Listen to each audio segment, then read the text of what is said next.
Hello, my name is Matthew Johnson. Today I'll be presenting on our development of 3D tissue perfusion systems to be able to study in vitro pharmacological and immunological studies on solid tumors.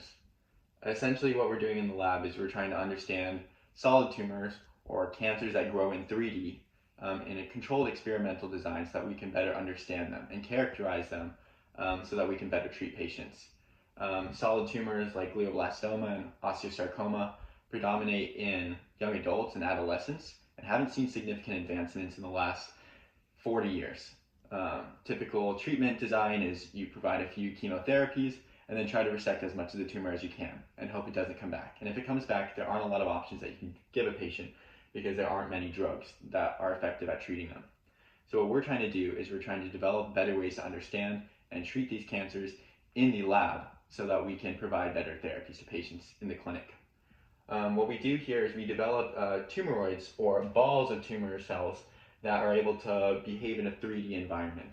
In the center you have maybe a necrotic pore, and on the outside you have high nutrient availability. And the cells behave differently across that entire 3D ball formation, where in a typical cell culture system down here, where they're growing on a flat dish, they all behave the same. They all respond the same way to drugs.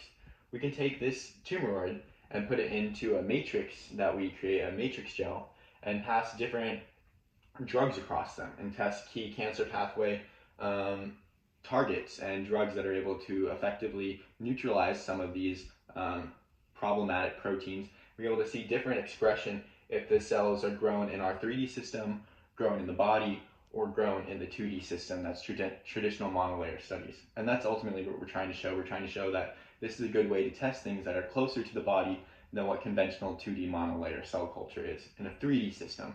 Another really cool thing that we can do with 3D systems is that we can test cell tracking of immune cells.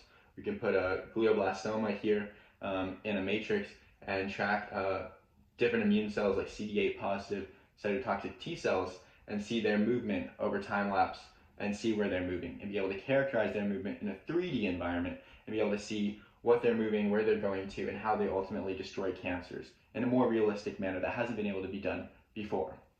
Ultimately, we hope that 3D systems in a lab are better able to characterize and understand cancer so that when we test drugs and when we understand what's going on in our 3D system, we're very confident that that's what's actually going on in the body, and we're going to get real results, hopefully, to be able to give patients better therapies and be able to live past solid tumors and progress into adult stages of life. Thank you.